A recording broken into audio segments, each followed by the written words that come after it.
All right, so this guy here that I'm going to be doing a review on today, his name is The Real Estate Trapper, and I actually follow him. I watch him, and he has some very good stuff. Young brother, has a lot of subscribers on YouTube. Again, I watch him. He's very good, has some experience in the real estate game, and I agree with a lot of his stuff. So let's do a review today. I want to see it and see what he has to talk about and share it with you guys. What's going on, real estate investors? Before we get to the next video, I'm going to make a quick announcement. I do have an ebook out to help you out through your real estate journey. So if you want more information, click the link down in the description below. Let's get to the next video. So there's one thing going on in real estate that nobody is talking about. You won't see it on YouTube.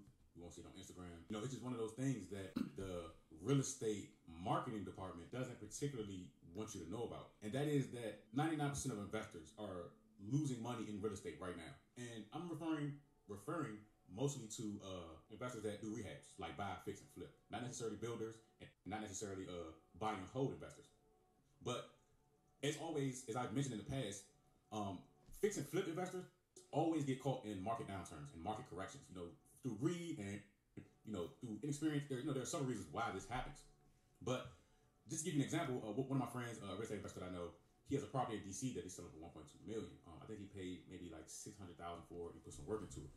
So the property's been on the market going on 3 months, no offers. So when I spoke to him the other day, he was saying that he has to refinance the property to take the money out and put a tenant in it for a year and then try and sell it again after. Now, he mentioned that he's not talking about the buy and hold strategy where people are losing money. He's talking about the fix and flippers. The reason why is because the market is fluctuating and it can change pretty quickly. So this is why I always preach and teach my students about the buy and hold strategy.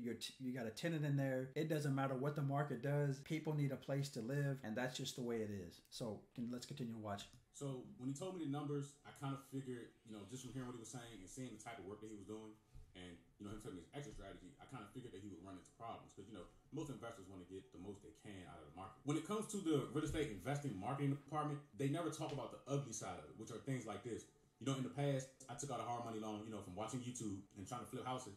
I took out a hard money loan and tried to do the whole BRRRR method. And what ended up happening was the property didn't sell. But hard money loans are only like 12, 13, 15 months. They have a time limit before you have to get out of them. So what I ended up doing was, trying to do a refinance out of the hard money, since I was going to have to either hold on to the property longer or turn it to a rental. So I ended up, going the traditional route, trying to get a conventional loan to refinance out. And I ended up getting denied for it because of my debt to income ratio. So, I got denied by like 2 lenders, but, that put me in a bind because now I'm stuck with this hard money. Okay, so here's the problem. And I see his point, which can happen, but here's the thing. That's what I teach my students. That's what I tell people. You should be knowing what your credit score is prior to you getting into the deal, right? You need to have your credit score up before you do that, or have an alternative lending method after you do the hard money. So what probably was part of the problem was he didn't know what position he was in prior to doing this. So he didn't find out until he got out of the hard money lending. Because when you get into conventional lending, you have to have a decent credit score. Your debt to income ratio has to be good. So those are the things you fall into if you don't have the proper planning in advance. But, that was before the knowledge that I have now, where there are specialized lenders that you can go to. Of course, you have to pay a higher interest rate that will lend on the property versus lending on you, if that makes sense. So when you get a conventional mortgage, it's like 50% they're lending on the property, the other 50% they're lending on the person. However you look financially, and as long as the property appraises, they'll lend on it. But there are special loans where they will just only lend on the property, which YouTube doesn't really give you that full idea because you got to be in the field. You have to experience some of these things to know how to maneuver in the market. But I get contacted, my information is at the bottom, by a lot of people that are new, and I always ask them. People will send me a message and say, hey, I want to get a rental property out there in DC or out there in Maryland, and I always hit them with what area are you interested in? What style of property? Is it a single family home? Is it a townhome? Is it a row home? Is it a condo? What type of financing are you using? Are you paying 100% cash? Are you using hard money? Are you using conventional financing? Are you putting up 10%, 20%? Do you already have your financing in place? What's your exit strategy? Are you looking to have a rental property? Are you looking to fix and flip? What exactly? Or are you doing Airbnb? What is your exit strategy? The who, the what, the when, the where, the why. So basically what you really need to do is plan ahead. Know what your strategy and your method is before you get into it. Because if you don't, You end up, some people panic and they make the wrong decision. You need to know, like he's saying, you need to know if you're going to fix and flip it, if you're going to do the buy and hold strategy, and when you get into it, because you don't want to end up fumbling the bag, because that can easily happen and you end up messing up your credit and you're in really bad shape. I always tell people, know what you're going in before you get started. Know your strategy. 99% of people that reach out to me when I ask those questions, they do not answer back. That's because, it sounds good on Instagram and on YouTube on face value, right? They'll say, hey, I bought this property for $50,000 and sold it for $450,000. And then, it just sounds like that's how simple it really was. And so people get this idea and think that it is that simple when in reality it's not. Okay, there's no deal out here that is cut and dry like that. I think I've only done one deal that was that cut and dry, but for the most part, there's always something, whether it's something going on with the rehab, whether you get like a stop work order because you did something outside of your permitted, which you were permitted based on the jurisdiction you're in. There are things where the buyers may want you to cover some of their costs. Like a lot of these real estate investors are getting crushed right now. The flippers, for the most part. Yeah. So like, for example, if you have a house listed and somebody puts in an offer, they may lowball you $10,000, $15,000, $20,000, $30,000, and then on top of that, they may need, based on what their lender is saying, to buy the property, seller assistance. So that your margins are getting shot all up. And then we haven't even talked about the simple fact that the market is in correction territory where the prices may have dropped 5, 10, 15, 20%. So when it comes to doing rehabs, you have to know what you're doing. And unfortunately, on YouTube and on Instagram, you will never see people ever that say, "Oh, I lost money on this real estate investment." You'll never see that. That's but right. It's 99% of real estate investors. Now, here's what I suggest to people that do want to get into real estate investing.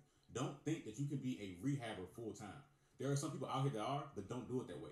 Have cash coming from somewhere else, whether you have a good job or you have your own business, and have the real estate investing aspect, the flipping part of it be secondary. Because what happens is, even in the rental market, whether it's Airbnb or whether it's just traditional rental with multifamily.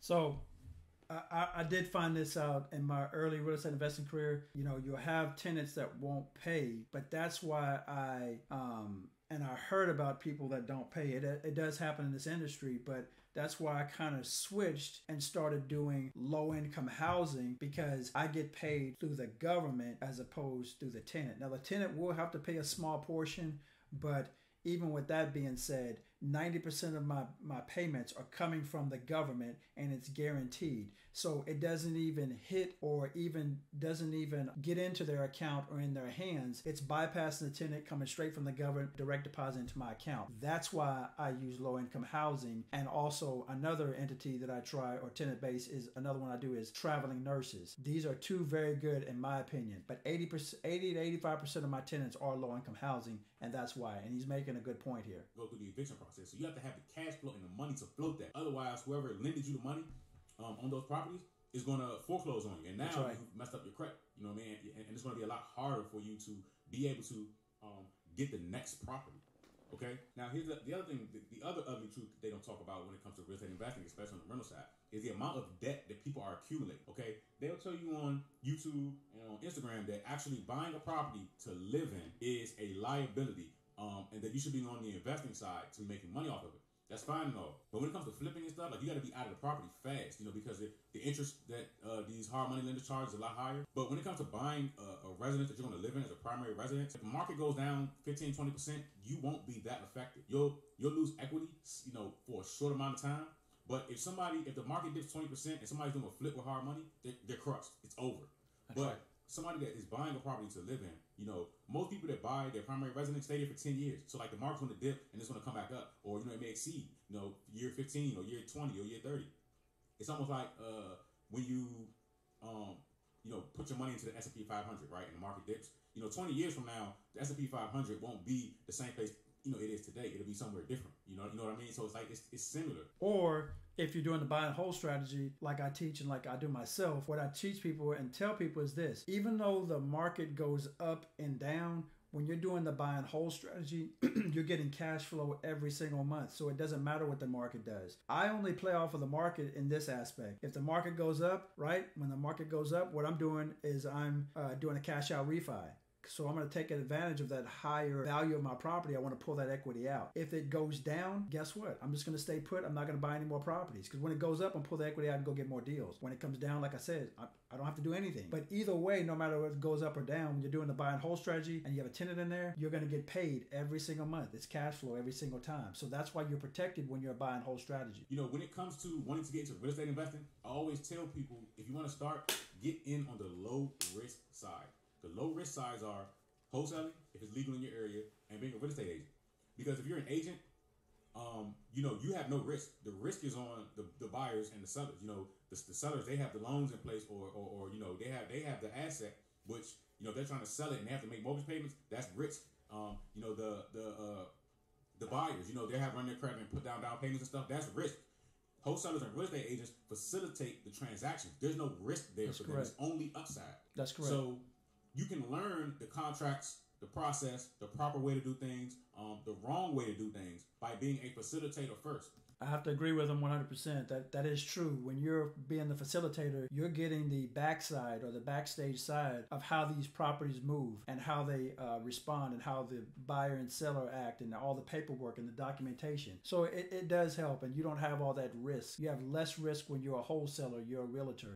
He does make a good point there. I like that. You know, people want to go all in and, you know, become these super investors, and they don't even know the standard state contracts, right? And I think that, you know, you should build up to that so that you know what to do and what not to do, and at least understand how the contracts work. The DC. Now, I don't want this to get confused, because it goes like this. I get this common question asked a lot. Hey, Eric, do you have to be a real estate investor, right? Or do you have to be a realtor to be a real estate investor? No, you don't. You could still be successful in real estate investing and not be a realtor. When I first started out, that's why I have my license, because I thought that you needed to be having your license, but you don't, okay? It does give you a few perks, which is good, and he's making a good point. It gives you the backstage side of what's taking place and how this process works, but you could still be successful. A lot of people are not realtors, and they're still real estate investors. In Maryland, real estate standard contracts, I know like the back of my hand. You know, they don't change.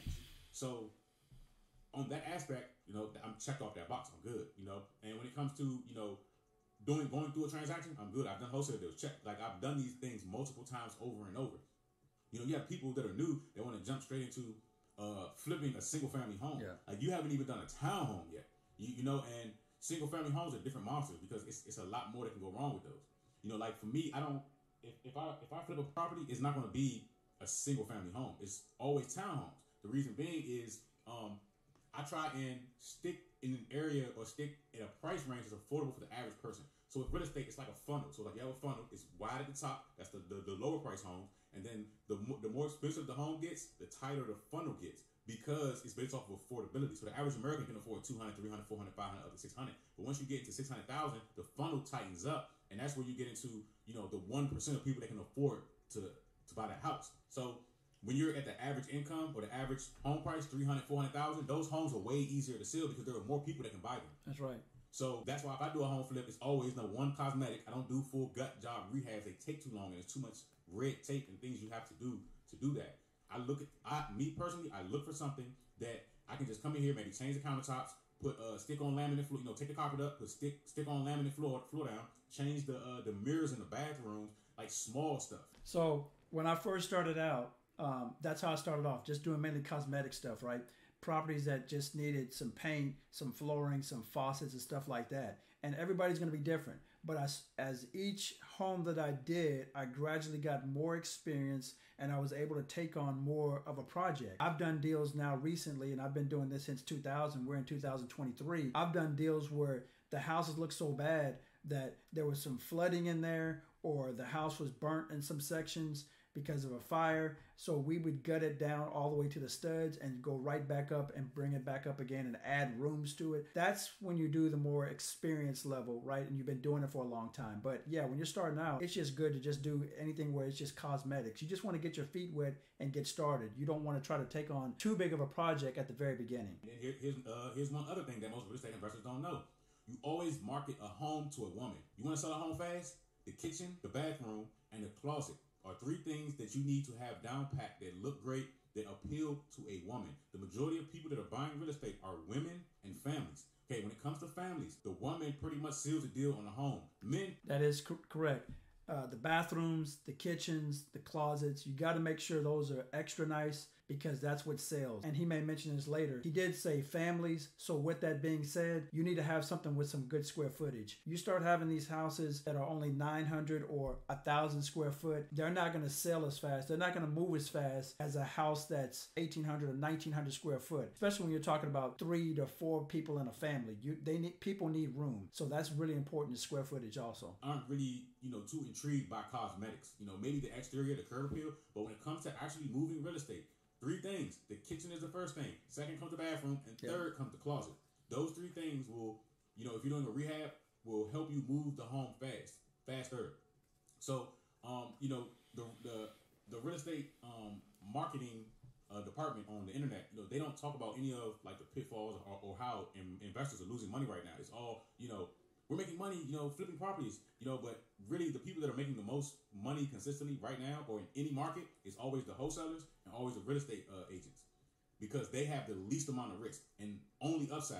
The people that are always at the shit end of the stick are always the real estate investors, the ones that are actually taking the largest risk, doing the flips. So another person that's always winning too is during that process, he mentioned the wholesale and the realtor. Yeah, they're winning too, but also the lender. And especially if you can become a private lender, that's what I do. I loan my money out to people that want to go out there and do fix and flips and stuff like that because I get paid first in the process. And look, even if they do default, I got first lien position. So what that means is if they default, then I get repaid back in the process first. And once I get the property or what have you, I can turn around and sell it because I'm doing what you call 70% ARV or after repaired value. When I get it, I'm leveraging the deal, but I'm doing it at a very low amount of 70%. I can turn around and sell it, not even do anything to it. And I know I can sell it more than what I've got it leveraged for. So that's very important, but he's making a good point. Those are the people that take the most loss.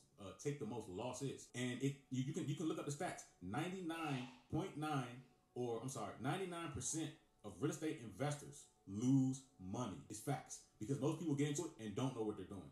Okay, you have to have the cash and the income coming from somewhere else to be able to float this thing. Also, what you need to do, a lot of people don't do, is they don't have planning, but they don't have mentorship or help or guidance. That's another thing. I know you don't need to go to school to learn this as far as real estate investing, but you do need knowledge and information. That's really key. I wish I started out having a mentor or got with an investment group, somebody that can help me out and walk me along the way if I had any questions. So that's really important too.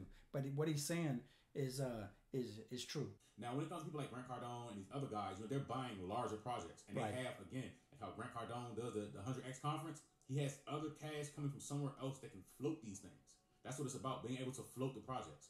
And just one last thing, the small percentage of real estate investors that actually, make profit or a lot of profit consistently are the ones that have trades on lock. If you're an electrician, if you're a plumber, if you specialize in carpet, if you can do your own kitchens, you will be more profitable than an average real estate investor because you can do some of the work yourself.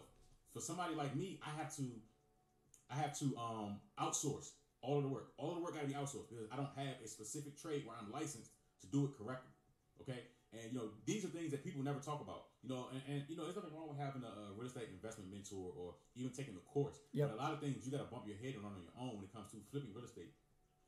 Everybody wants to, do house flips because it sounds sexy. Somebody says, "Hey, what do you do for a living?" "Oh, I'm a real estate investor." It sounds sexy, but it's not as sexy as you think because the majority of people lose money.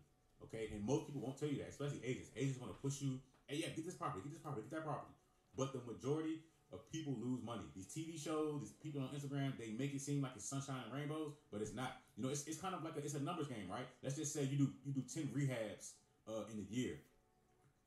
Out of that 10, 4 or 5 or 6 may be complete trash, but the other 3 or 4, may have turned up good, turned up break even, or you may have made profit. It's like that type of thing.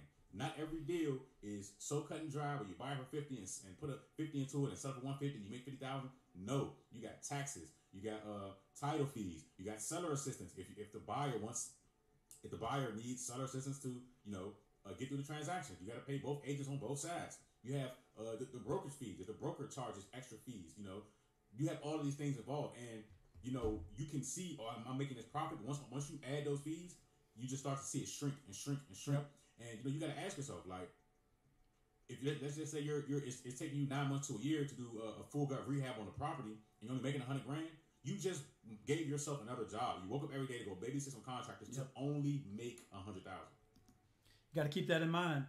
You do have to watch these people. You never know what's taking place. You need to make sure they're doing it in the right order, making sure they're doing what was on the work scope. So you have to look after these people. So you're creating another job. That's exactly what you're doing.